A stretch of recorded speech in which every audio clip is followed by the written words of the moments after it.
it over here. Not quite so far in the white. Leave it in the gray.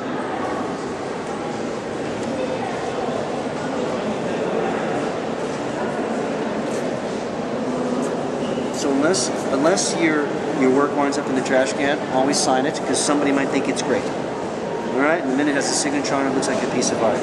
One of the things I wanted to remind you, at least because your dad asked me to cover a couple of the key things. The absence of detail.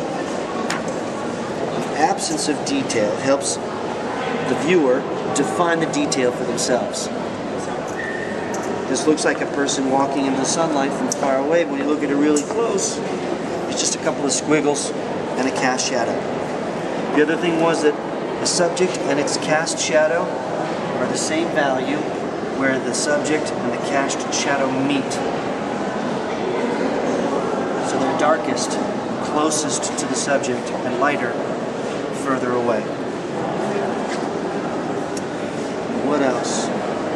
You define the light edge of a subject by painting the background behind it. You don't have to draw the edges of everything. Imagine what would happen here on this square if I just painted the background.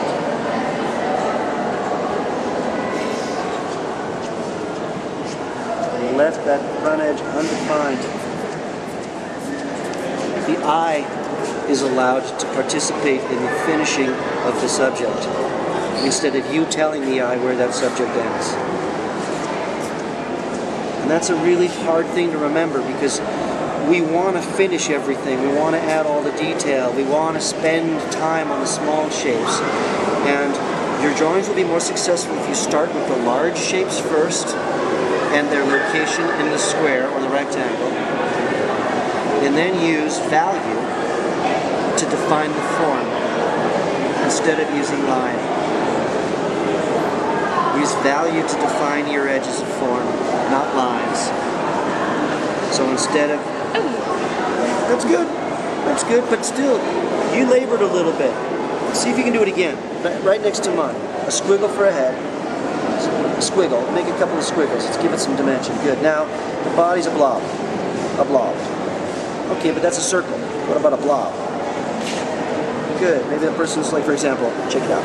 Maybe the person's got some weird hair, and they're wearing a jacket, and they're really tall.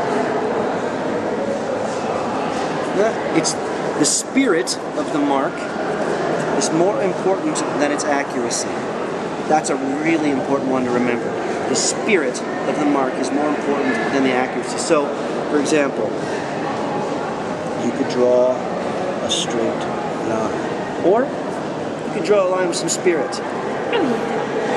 And all of a sudden, your line with spirit could become a tree. This will never be anything other than a telephone pole. A man-made object. There's no such thing as a straight line in nature except the horizon line on the ocean. And for that, you could use a ruler. So finish this guy with a spirited legs. Spirited legs. Well, those are pegs. Bring them down. Bring them down. Okay. It looks a little bit like Humpty Dumpty to me. Alright? Looks like a little egg with some twig legs. Check it out. A head. A body. A butt. A thigh. A bent leg. The spirit of the mark is more important than its accuracy.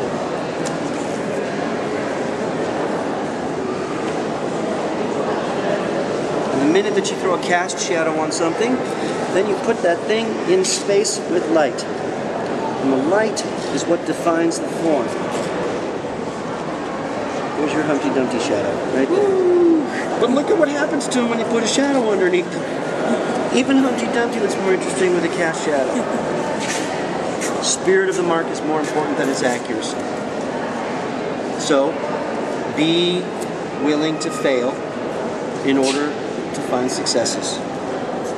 Because the things that you do will be more spirited. They'll have more life in them. And your chances of real success grow the braver you are when you put the line back. So don't be afraid to mess up. I know something that can turn into What?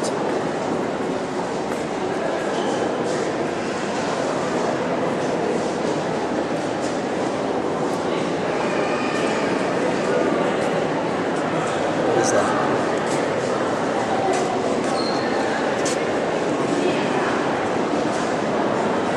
That's a nice little face with a hat. Draw the inside of the thing. Make it three-dimensional from the beginning. Give it shape and form. Don't draw the edges. So what would shape of the body be? It's a cylinder. Look for the simple shapes and complex things first. Look for the simple shape. A head is a sphere. An arm is a cylinder. The torso is an upside-down pyramid. The hips are another upside-down pyramid. Legs are cylinders.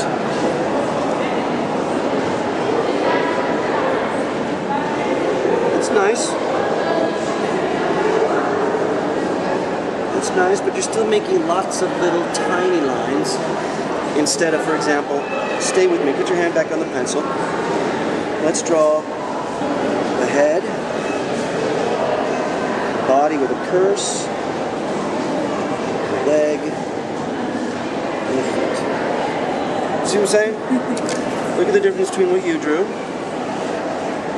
Lots of little itty-bitty lines, and what we did together with one continuous line. Especially if you want to add some volume to that subject later.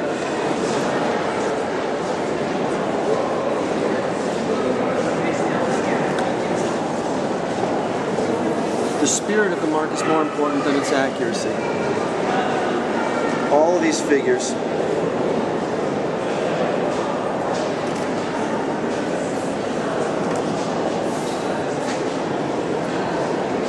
there's some good value contrast in here too.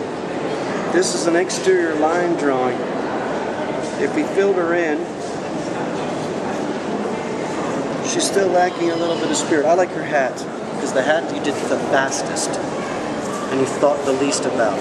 And the minute that you free up your head and start drawing with your arm and your heart, instead of drawing with your head and your hand, you're going to get better results a lot faster. What else did I want to remind you before you go? Start light, save the whites, then do your darks. So you work with the midtones, stay in the midtones like we did when we were working on her back, and her legs, and the blob that she's connected to. Start in the midtones. Then as the form starts to show up, you can start to save your whites. Then when you have your whites defined and your midtones laid in, then you go back in for the darks for the accent and make everything really pop. Start light, save whites, then do your darks. Change the way you see, change the way you draw. Wait, you forgot the most important one. Oh, what? Stay happy. What's that? Stay happy. Stay happy.